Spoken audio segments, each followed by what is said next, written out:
Hello, hello, and welcome. Good evening. Please type in the chat where you're joining from today, how many people are watching with you, and if you are able, the native land which you occupy.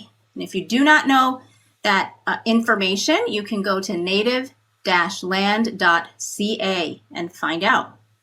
Again, so glad you're all here. I see your voices filling the room. Please check in.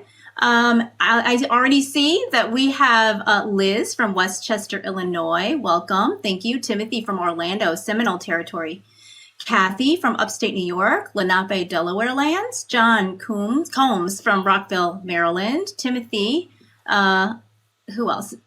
Janice from Chicago. Lisa, joining from Chicago South Side. Rebecca and Elgin, Potawatomi lands. Wonderful. Wonderful. Carlsbad, California. Thanks for being here, Araya. Sharon. Oh, this is wonderful. Thanks, everybody. Washington, D.C. 3 of you in Chicago. Thanks, Sarika. Sharon, 2 of you in Plainfield, Illinois. Wonderful. Jeff Mengler. Great, Jeff. St. Charles, Illinois. 2 of you. Philadelphia, Pennsylvania in the house. Michael, glad you're here. Dolores in North Seattle, Washington. Great. Please keep checking in, everybody. It's great to see your voices fill this room. I'm going to get us moving forward, but keep checking in. I'm Anna Garcia Doyle, the Executive Director of One Earth Collective, which produces the One Earth Film Festival. Welcome to this festival screening event. We hope it will provide us all with rich opportunities for learning, a brave and safe space for important conversations, and a way to move from inspiration to action. In tonight's important film, Inhabitants, you'll meet Dr. Michael Kotutwa Johnson, a Hopi farmer, and you'll get a chance to chat with him afterwards. He tells us that his people have been practicing the regenerative landways for millennia, more than one, longer than any Western concept of conservation has been alive. One Earth is proud to continue its commitment to lifting up Indigenous voices and stories. As you watch the film and join in discussion, I invite you to find ways to learn from, emulate, amplify, and support the practices and work of the groups you meet here on screen. Please also work to lift up and support First Nations groups in your own community. We could not do this work without the support of our sponsors and partners. Thank you to the Nature Conservancy, the Walter S. Mander Foundation, OVP Management Consulting, Inc., First United Methodist Church at the Chicago Temple, and Brushwood Center at Ryerson Woods. We also recognize Fox Watershed Partners, whose members are joining us as a group virtually today. Thanks to the Conservation Foundation, Fox River Ecosystem Partnership, Kane DuPage Soil and Water Conservation District, Fox River Study Group, Sierra Club Valley of the Fox Group, Clean Water for Kane, Friends of the Fox River, and Hay and Associates. If your circumstances allow, please donate to support One Earth's nonprofit, year-round screening events, youth programs, and more at oneearthfilmfest.org. We gratefully welcome you to One Earth's 11th festival season, and we invite you to join us in turning the tide on our climate crisis.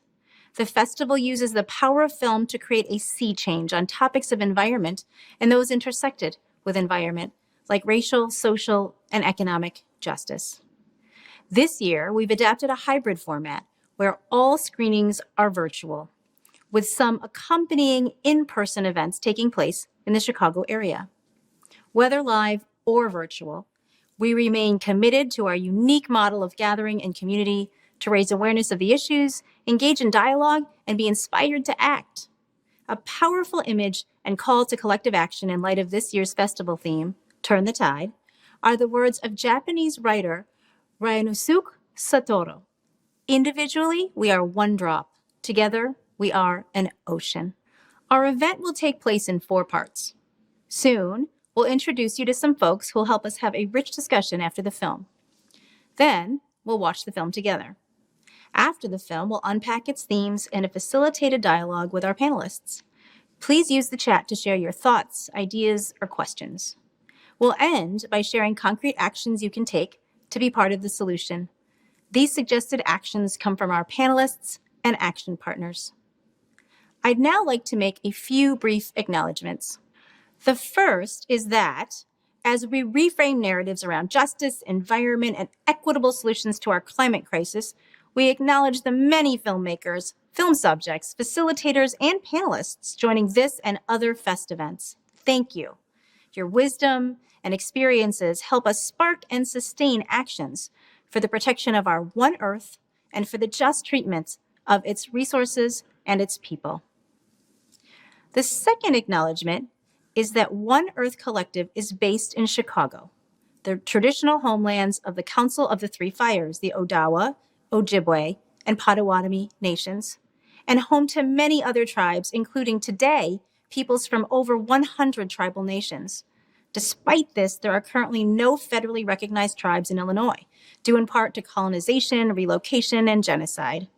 One Earth sustains its commitment to presenting films that center Indigenous stories and voices. We believe that beyond acknowledging the native lands we each occupy, we must lift up Indigenous voices and support the work of First Nations groups. If you're in the Chicago area, please support the important work being done by the American Indian Center Chicago, the Chicago American Indian Community Collaborative, Chi Nations Youth Council, and others. And watch for the Field Museum exhibition, Native Truths, Our Voices, Our Stories, co-curated with collaborators from more than 100 tribes, opening this May. A third acknowledgement is that shared agreements can help keep our conversations safe and respectful. Please observe the following agreements when participating. Put aside your preconceptions, acknowledge your privilege, internalize what you've learned, approach the conversation with respect, engage your active listening, use I statements and get comfortable with your own story. One last thing before you meet our facilitator and program participants. If you're active on social media, tell people that this is happening. Amplify these voices and be a part of the community we're building here together. The hashtags for the festival are hashtag OEFF 2022 and hashtag Turn the Tide. And now I'd like to turn it over to our facilitator to introduce themselves, the panelists, and our film.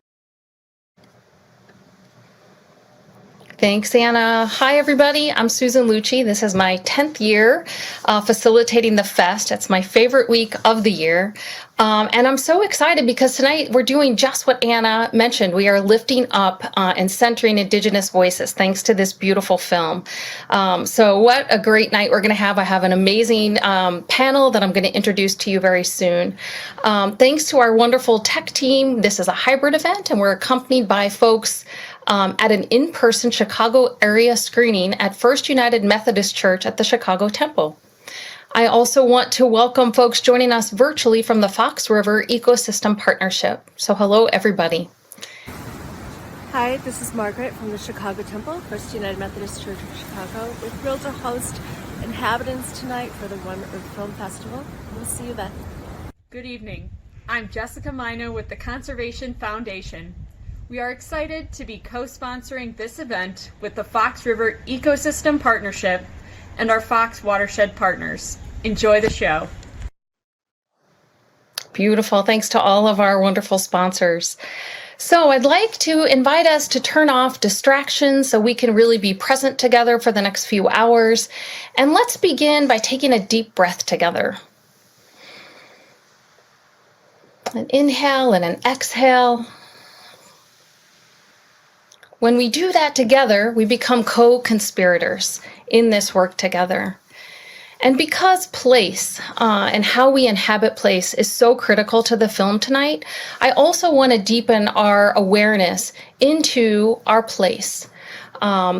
Just take a moment to consider how you inhabit this beautiful word in this film. How do you inhabit your place on the planet at this moment in time? Just kind of feeling into that sensing and maybe holding it as a question. And since all of this work is impossible to do alone, it is wonderful to be here with all of you virtually today. So if this is your first time at a One Earth Film Fest event, I want to share with you briefly what is unique about our model. So often we watch movies without deeply reflecting on what we've seen, how we feel, or what implications the film has on our own lives. Our fest team throughout the year is spending so much committed time reviewing, reflecting, and rating dozens of films so that they can find movies that are motivational, inspirational, and transformational. And they've done that again tonight. So tonight, the arc of our evening together is that we will watch the film together, engage in some reflection, deeper dialogue, and then move into related action after watching this beautiful movie, Inhabitants, Indigenous Perspectives on Restoring Our World. So in our 11th year, the One Earth Film Festival continues to grow an ever-widening community thanks to the efforts of Anna and her team, who so passionately and lovingly do this critical work of community building. We have 4 amazing panelists tonight who I think you are going to be as inspired as I am by. So please definitely stay after the film for our juicy conversation. It'll be about a half an hour long. So if you could join me in giving a warm welcome to Michael Kotutwa Johnson. He is a member of the Hopi tribe and the Tribal Advisory Board member to the film that we are about to watch. Hi, Michael. Hi, how you doing? I'm so happy to see you. Can't wait to talk to you after the film. Thank you. I also want to welcome Joseph Standing Bear Schranz, president of Midwest Soaring Foundation and an enrolled member of the White Earth Band Minnesota Ojibwe Nation right here in Illinois. How are you? Hello, Joseph. Welcome. And we are going to have, I'm so excited to have a conversation with you two after the film. Thank you for your presence and all the work that you are doing. And it's also my pleasure to let you know that we have the co-directors in the house. Help me welcome to our virtual stage. They will introduce tonight's film. Costa Boutsikaris is a documentary filmmaker and a farmer based out of the Hudson Valley in New York. And Anna Palmer, a climate scientist and storyteller who works for the Department of Environmental Conservation in New York. Welcome, Anna and Costa. Would you please introduce your brilliant film for us? Well, thanks so much. And we really just want to thank One Earth Film Festival first for just putting on a phenomenal hybrid festival and making this accessible for so many people around the country and in Chicago. So we're excited to take you guys on this journey that we got to do, and we're so honored to have Mike here today and Joseph Standing Bear and kind of continue the conversation and, bring it down to the regional and local level. Yeah, and I'm looking forward to hearing from you after the film. So we will check in about an hour. Excellent. Thanks, Costa and Anna. We can't wait. So the film, which was released in 2020, is 76 minutes long. For our in-person audiences at First United Methodist Church at the Chicago Temple, we ask you to put your phones on airplane mode to help optimize the film stream. So let's all sit back, relax, and enjoy the film together, and I'll see you on the other side for our discussion. Enjoy.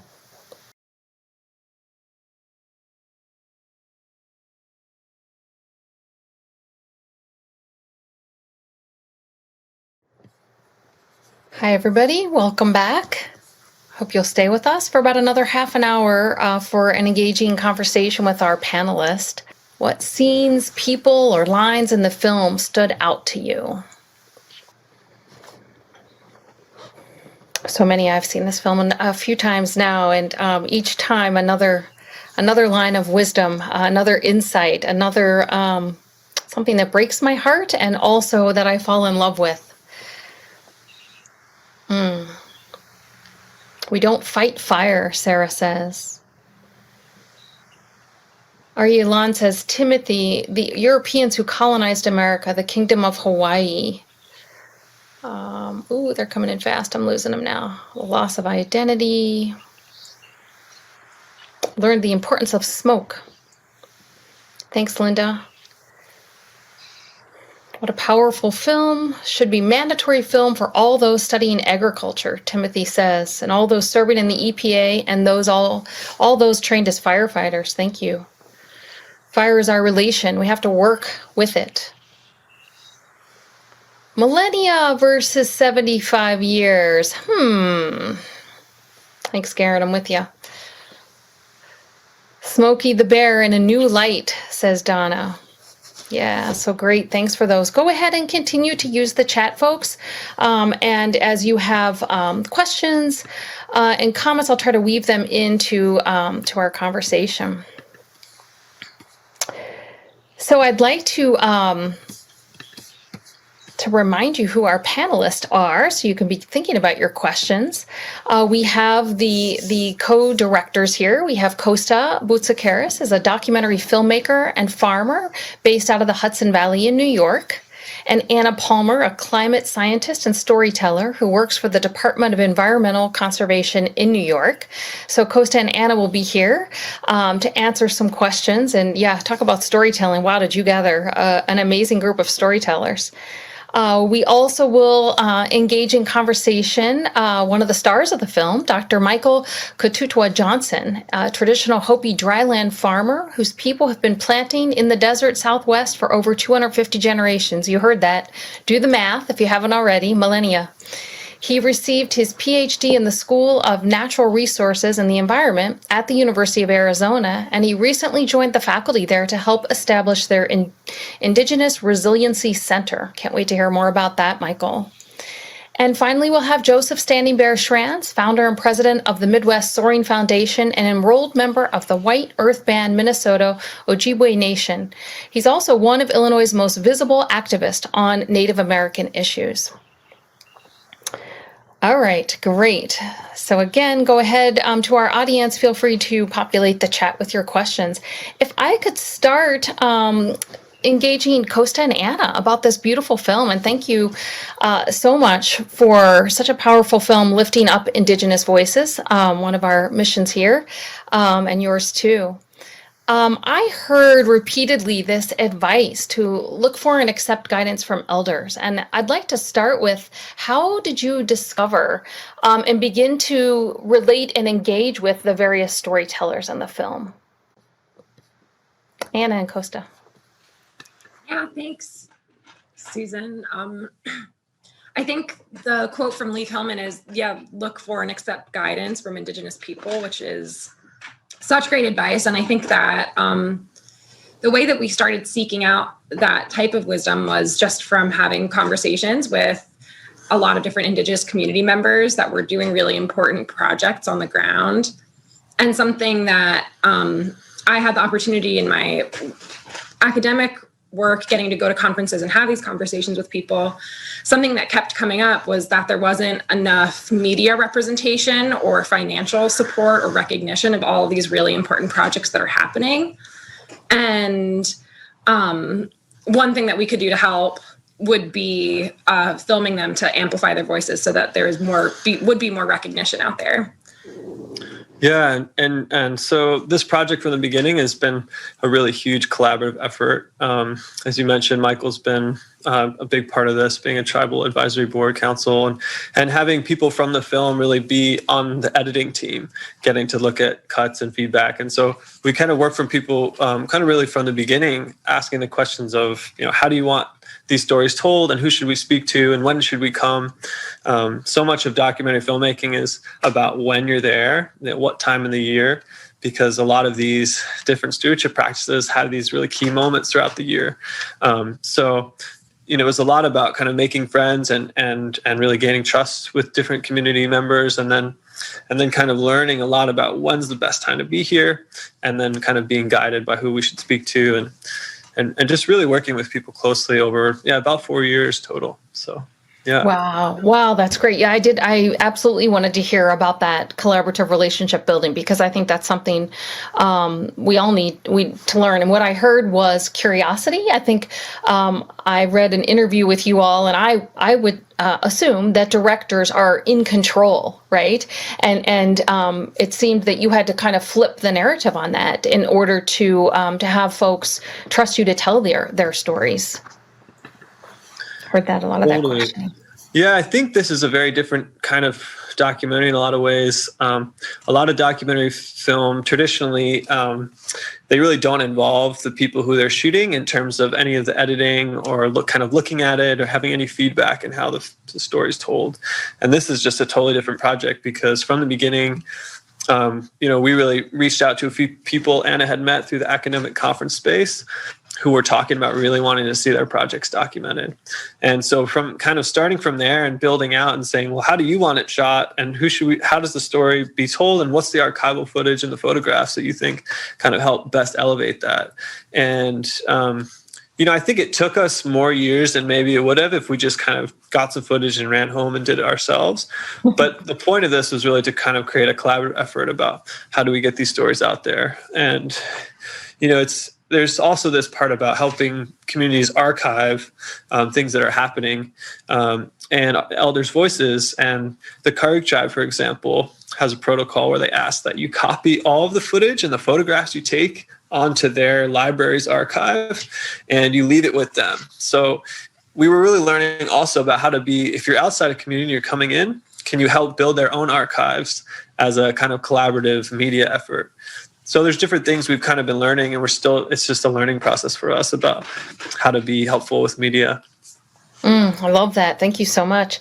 I noticed on your website that you host impact screenings, as what you call them. And I wondered, as you've been going along, what is the impact? Thinking about your intention for making this film, are there any surprises? Have there been any surprises along the way, or can you tell us before we get into how our audience has received it and our other panelists about these impact screenings? Yeah, well, we had a really great impact producer, Colleen Cooley, to help us with those impact screenings. And I think that some really great piece of advice that has come from that and the motivation behind doing free impact screening. So anybody from a Native community or any Native institution is able to get the film for free to watch so that they can show it in their community to empower the youth is a really big part of the impact, because something that we want to hopefully be a source of inspiration by this phrase of you can't be what you can't see. So people are able, if they're able to see themselves in these really positive lights, and that's something that they could strive towards. And I think that was a big success with the impact screening, was a lot of youth getting to see the film and be inspired. Yeah, and Colleen Cooley, she's a Dene filmmaker, and she's done a lot of amazing short films as well. So you can learn more about her on our website. Okay, excellent. Oh my gosh, that's great. One more question that I'm going to pull up, Dr. Michael here. I'm curious about the title, Inhabitants, and this concept. I've been thinking a lot about that, inhabiting, and I wondered, has anything shifted for you all personally, how you inhabit place or think about that, Anna and Costa, having made this film? And then, I'm going to bring up Michael. Yeah, I mean, I think, we've spent more time with Michael than anybody in this film, and something that he's taught us and we're still trying to really learn and understand is that, one of his biggest teachings he tries to pass on to people is about learning to live in the place that you exist in, and really being a part of that place and really place-based living and design and all the things that come from that. So I think, we've definitely been really impacted by Michael and everybody else we met in thinking about how do we connect to place and history of place, which is so critically important to understand current context. I think, there's so much to learn from all the Native communities across the world and in this country. And I'm just really glad people are tuning in and getting an opportunity to learn more. Yeah, me too. That's awesome. Great. All right. So let's bring in Michael. And I was struck by so many things that you shared, and loved your laugh and your questions, and the concept of Hopi farmers planting deep just blew my mind. How differently I've been taught to plant here. So come on in, Michael, and just curious what it felt like, watching this film and being in this conversation tonight. Did anything resonate with you or pop up? Yeah, I mean, I think just the whole land management aspects of what we do and what we have been doing for, since millennia or forever are still in play. It's nice to see films that are in the modern context. We don't need to go see Lone Ranger and Tonto running around there in black and white, or we don't need to go to the museum and see Indians up on the walls in black and white, and things like that. We're still here, we're still doing a lot of our same practices that we have been doing for a long time, and that's a good thing. I think if the younger generation can see that, I think that might encourage them. And so, but one of the main things I took away is that we're still trying to teach people, we're we're still trying to teach people that there are better ways of doing things. One of the main things that I heard at the end was it's not about economics. It's not about economics first for us. It's about survival for us first. Economics can come into play secondly. I know I'll probably get a lot of pushback on that, but I really believe that, and so a lot of stuff that I'm focusing on is just trying to reinforce our cultural identity at home, because we need that. We need to put that within our youth, and so that we can have another generation coming up. And so this was just a great film to highlight that, especially what's going on right now in the halls in the White House, and some of the memos that have come out, and things like that. And so I just really appreciate the filmmakers for doing this. Yeah, me too. That's great. I do have a question from the audience for you. Have others in the Hopi Nation begun to pick up on your rediscovery? And are there any Navajo following your lead? This is from Jim, who now lives in Chicago, but is viewing from Flagstaff, Arizona. As far as picking up things, we've always been doing this. We've been taught to be farmers from when we're little. In fact, when we're, first born, we're raised up by our paternal aunt. We're placed a small piece of sweet corn pudding in our mouth, just to remember where we're from. So we're tied in that way. So our knowledge is pretty vast. And so we do teach things, but people have to come out here and learn those things, I think, more than anything.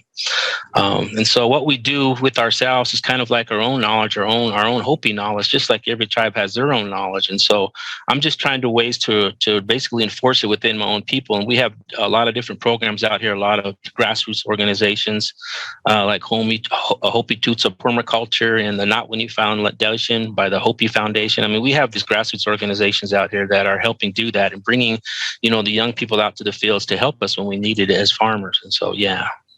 Yeah, pulling another thread of the youth, empowering the youth. I'm curious what we can learn from you, Michael, about the balancing act you talk about, like now engaging with the University of Arizona. Love to hear a little bit more about your work with the Indigenous Resiliency Center there. But I really heard you talking about that balancing act and thinking, wow, I got to learn that.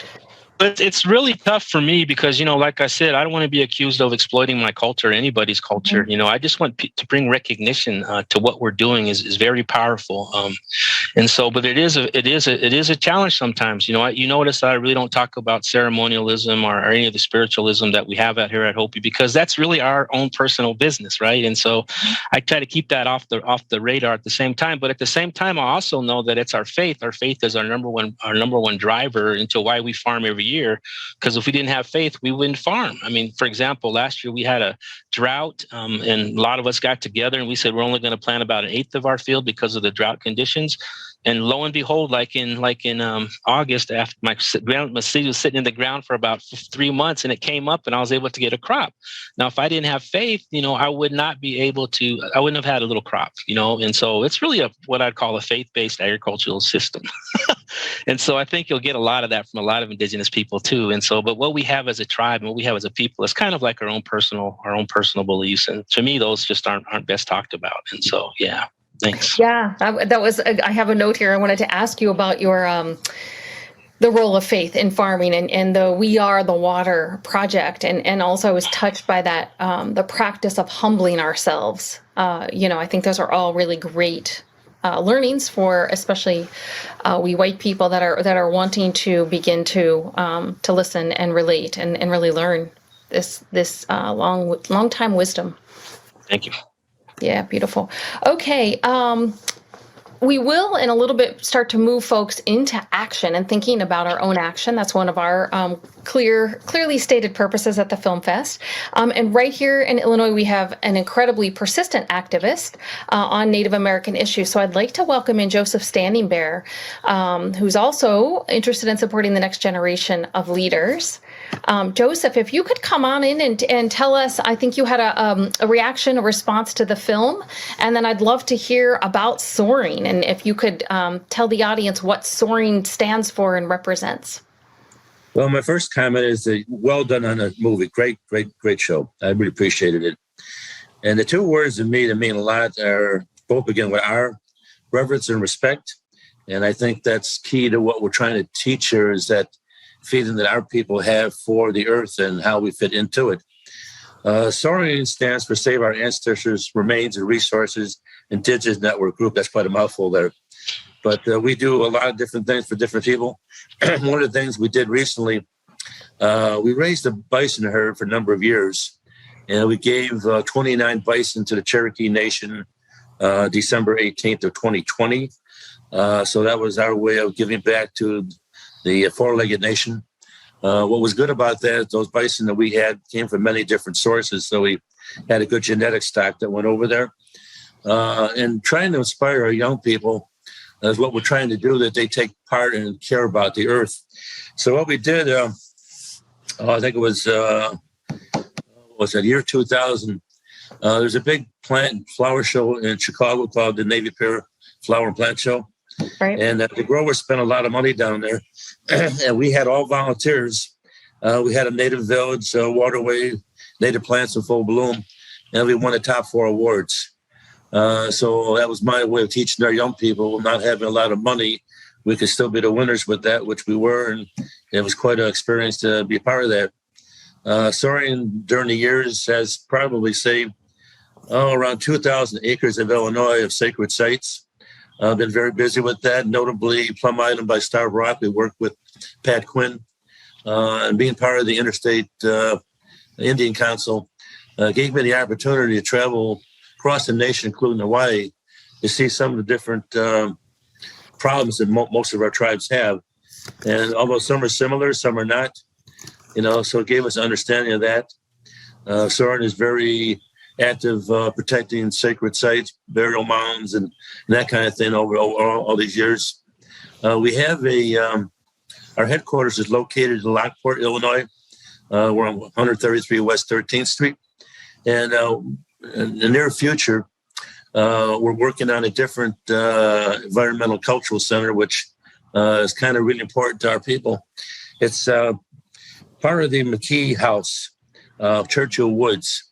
It's on 263 acres with a house, and it's got an island. We're working with the Forest Preserve. We almost had the lease for that. We did the winter solstice over there. We had almost 400 people present. Wow. So we're going to do a spring equinox March 20th at 11 o'clock. For anybody who's local who wants to participate, we encourage that. Perfect. We're trying to show Glen Ellen our support and that we're building that up. The building does need a lot of money on the inside. Okay. So we're going to do a rehab job with that. But we want to thank everybody, and particularly the youth, that they have to be interested in what we're doing. And we do give out scholarships and that to those that are young leaders. Absolutely. And again, I commend you on the movie. It was really a good movie. Wow. Thank you so much, Joseph. Wow. You actually answered a lot of questions I had for you. So thank you so brilliantly. Great. So I think I've got the whole panel up now, and I want to bring in some of the questions from the audience and comments. One, as a woman, I was thrilled to see too, and this is Sarah saying, as a woman working in natural resources and conservation, I really appreciated seeing so many women leading these conversations and hearing Vicki talk about prescribed burning. And my own addition to that would be learning that fire was the work of the grandmothers, and thinking about this need for us to return to respecting the feminine, relating to the earth and women. So let me start with Anna and Costa, and then go to Michael to comment about that. Absolutely. I think that also being a woman in science and being a woman trying to restore the world, it's really key to, just listen to your own intuition and feel that as you're doing your work every day. And also being a co-director, something that I really wanted to make sure that we did was interview women from every community that we were in and make sure that those voices were highlighted, because sometimes you assume when you're doing a natural resource film that the natural resource person would be a man, and we know that that's not necessarily the people who are doing the work every day. And I would love to hear more from Michael about the importance of women in your community doing work. Yeah, perfect segue. Thanks. Come on in, Michael. Yeah, I mean, our society is a matrilineal society. I mean, all those fields out there that you saw today, they belong to the women. You know, the harvest belongs to the women. The house belongs to the women. I'm kind of like the Hopi Shrek, I call myself. I just kind of move things around out there and make crazy noises, right? And so, but it's not so much gender based of why it's done like that. It's because it's a balance. It's all about balance, you know. And we need women, because if it was me doing that, I'd probably eat everything. And so, you know, I don't want to do that. And so, you know, every time I do give a presentation, even at school and stuff, I always talk about the importance of women and their role in agriculture and how it's meant to balance. You know, we live in a society, to me, here in the United States, I feel is still too male dominated. Because I think us men, we don't sit still long enough to listen to good answers, right? And so, but, you know, that's what I'm constantly reminded about, you know, when I go out to my fields. It's because, you know, the harvest is in mind. Those women, they go through meticulously through the crops to pick the right ones for our seed for the following year. And so they truly are the true people of this earth. And so I just want my hats to go off on that. And so thanks. Thanks, Michael. I want to touch on Joanne Smith has asked a question about seeds, since you mentioned it. Is it possible to purchase the type of corn and bean seeds mentioned in the film? She wants to know. Oh, yeah. You can go to Native Seed Search or some other organization that sells those seeds. I wouldn't guarantee they're Hopi, because they propagate those seeds in different places. They may say Hopi. That's a problem that we're trying to work on. You know, a lot of our seeds have been just out there. I think you can find Hopi blue corn seeds like in 150 different seed organizations. Right now, what I would like to do is just try to grow those out at home. And then once we get the supply to feed our own people, then maybe distribute those and make those the original Hopi seeds, because everything out there right now says Hopi on it, just like Hopi blue corn chips, but you know, the tribe doesn't get any credit for it. The people don't get any credit for it. And that's just a whole intellectual property issue. And this isn't what that show's about. So I'll just leave that one alone. But yeah, you can purchase those seeds from the different organizations that are out there. Thank you. And Michael, I'm going to keep the microphone with you. A question for you. How can public policy shift to provide financial and other support for IAK? Well, I think it's what, you know, Joseph had kind of talked about that, you know, in his organization of SOARRING, you know, his ability to help bring people to the center, you know, to see what they're doing. You know, these things aren't really heard about, like the buffalo that they gave to the Cherokee. That's not national attention. Now, to me, it should be, because that's very important, right? And maybe Joe could add to this conversation. But to me, it's just about keeping that recognition, like he was talking about, with you know, within ourselves first, but then letting people see the wonderful things we're doing. I mean, my God, when I was at NAF, you know, we had over 300 grantees there, Native American Agricultural Fund, and they were doing all sorts of beautiful projects, right? And so, you know, we just need to be more into the mainstream. You know, one of the main things that I was happy about finally was that the Department of Labor put our unemployment statistics out there in the mainstream. And, you know, it's not really embarrassing. You know, it just needs to be told, because people need to ask questions of why, you know, sometimes we don't live in the great, you know, the good economic conditions, and why, you know, we have the same barriers that third world countries have here in the United States. And so, you know, maybe Joe can touch a little bit more about the question that you had answered, because he seems, you know, his organization seems to be pretty impactful in its own way. Okay, beautiful. Thank you. Joseph, would you like to respond to that? Well, then, rebuttal, I'm very impressed what he said there. It's really important. It's not so much that each individual needs that recognition, but for an organization of people that support it, it's important that they see that what we do has impact. Mm-hmm. So in the case of the bison, because of COVID, we couldn't do that recognition ceremony when we gave it to them. So I've been talking to the Cherokee chief this last few days, and we're in the process of doing that now. But I think as far as people seeing what we're doing, or any group, they need to see that what we're doing has impact and that it matters. I think it gives them more opportunity to want to also do more for us, you know, more for themselves. What I wear on my shirt all the time is a medicine wheel, the 4 colors. And I'm a strong believer the 4 colors must work together to preserve what we have left before it's too late. Yes, absolutely. Yeah. Great. I was really struck by that in the film too, how much the answers to the questions we keep asking are right here, right? In you know, the forest as a whole group of elders, right? This millennia of wisdom that people still do remember some. So how do we listen? One of the questions Abby's asking is, how do we teach Western culture about Native wisdom? So if you could each respond to that, or whoever feels most alive to that. I know you're all doing that in some way, shape, or form. So anybody want to respond to Abby? If I can say a word about that. Thanks, Joseph. There's a whole lot of different feeling from, yes to no on what you can teach somebody. Mm-hmm. And I have to believe that teaching has to be internal. It has to be within you to really take sprout.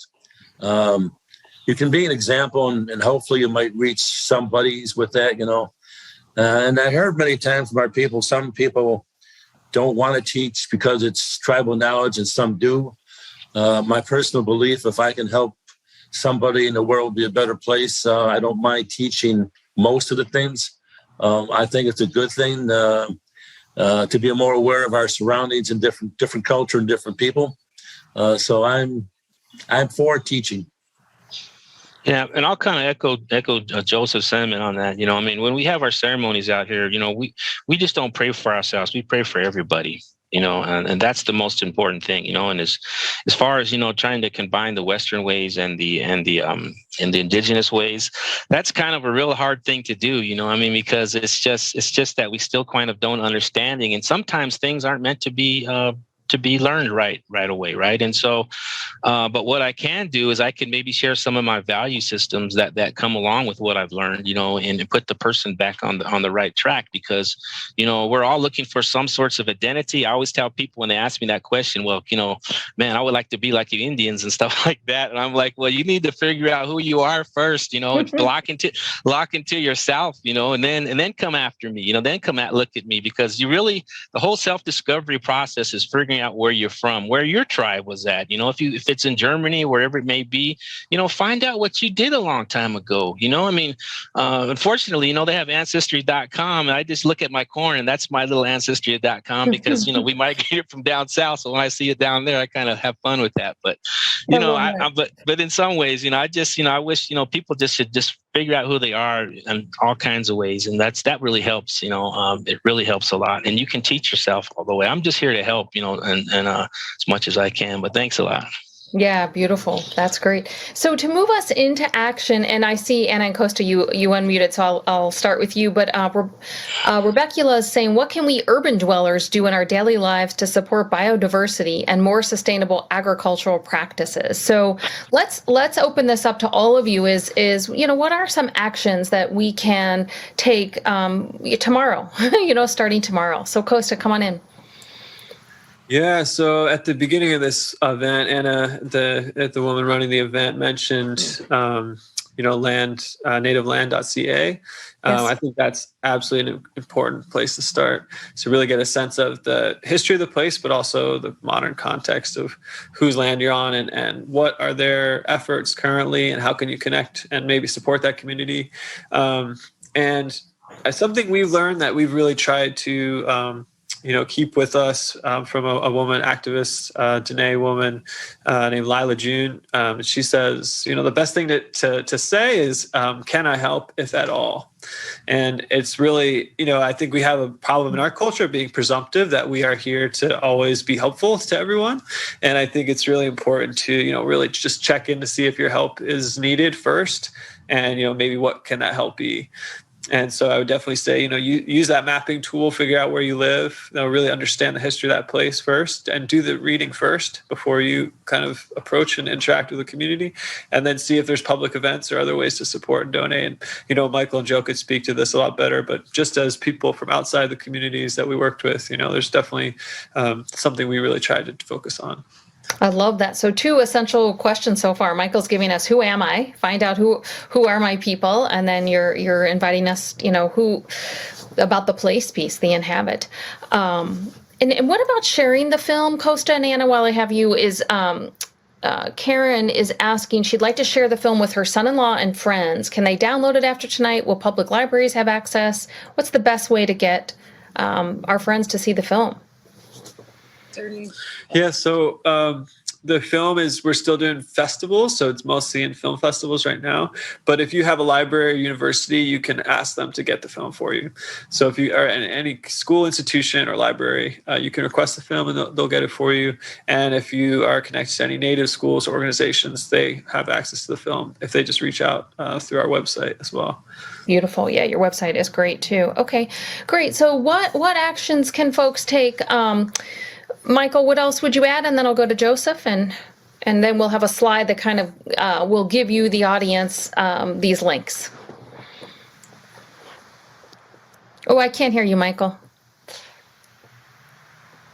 As far as agriculture and biodiversity is concerned, there's a number of organizations out there that deal with that. The Intertribal Agricultural Council, the Native American Agricultural Fund, Indian Land Tenure Foundation, so forth. I would just look at those organizations and just ask them what you can do. There's a number of organizations out there, small organizations that could use your support and use your help, not only monetarily, but also maybe, to have them recognized a little bit in your own way. And so that's how I would do that. Thanks. A wealth of resources. Beautiful. Thanks, Michael. Joseph, what actions can folks, what do you recommend? Can we come to the spring equinox ceremony if we live in Chicago? Please come to the ceremony. We really appreciate that. The 11 o'clock. But one of my favorite words, volunteer. And you touched upon that that's the best way to learn. Try different places, see where you fit in. But above all, do something. I think the three worst things that any of us could ever say at the end of our life is what it could have, should have. And, I encourage you strongly, be a part of something, whatever that something is that you might think might be uplifting to yourself and the community. Give, and you're going to get back many times back. Wow. Yes. We have a slide, I think, that the National Youth Poet Laureate of the United States, Amanda Gorman, calls us to action, as you all have in her poem, Earthrise. There's no rehearsal. The time is now, now, now. Earth, pale blue dot, we will fail you not. So before we sign off, I'd love to just hear each of your voices for another short period of time. If there's something on your heart that you want to say, I have gratitude on my heart, and I know the audience is joining me in a round of applause for you. Thank you so much for all you offer to all of us. But let's go around our circle one more time, just for your last words to close out. So we also just mentioned that we have links on our website to donate directly to the communities in the film. There's lots of different organizations, nonprofits that you saw in the film today. But yeah, thank you so much. It's an honor for you guys to be here, taking your Saturday night to learn more about these communities. And we hope you just learn more and follow Joe and Mike's advice.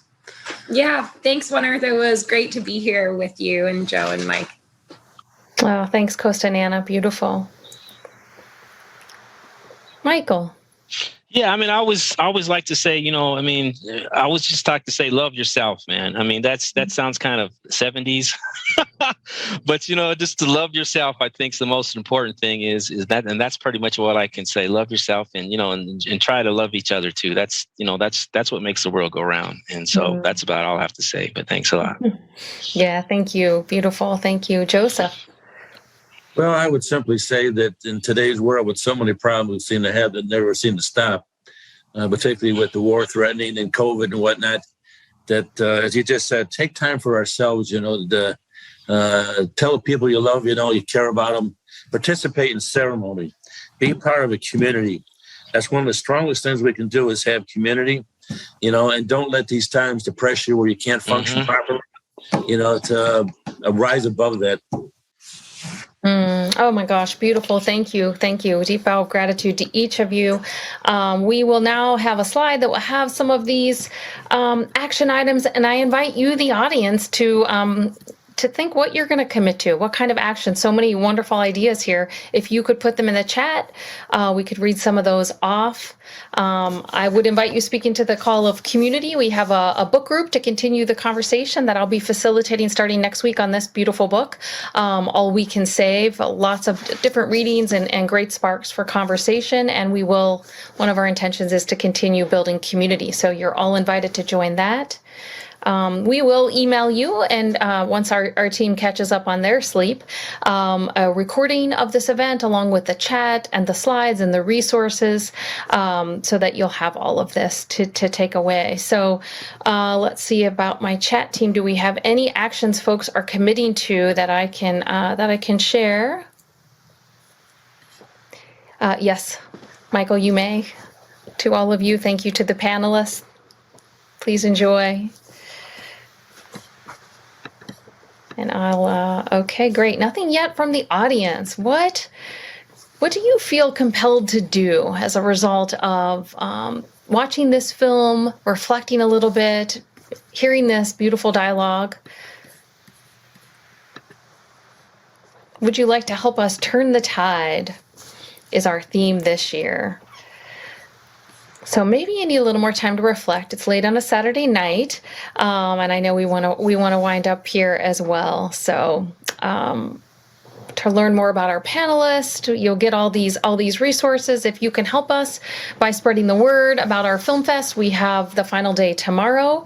If you can tweet, post, or share about this, we all become storytellers once we learn stories like this. So if you can spread the word and share these stories that you heard from these amazing folks tonight and in this beautiful film. Of course, if you found value in our event or any of the films and the process, please do donate to the One Earth Film Fest. And join us again at Films tomorrow. We also have films during Earth Week. I want to thank our tech team and the amazing behind-the-scenes team that helps us pull this off. It really is an incredible feat. And a huge thanks to all of you, the audience, everyone for being here. And again, thank you so much to our panelists and everyone. And let me just check one more second to make sure that there's nothing else that I need to. Okay, great. So I look forward to hearing from you in upcoming weeks, how you're going to help us turn the tide. Until then, be well, take care of yourselves. Again, thank you.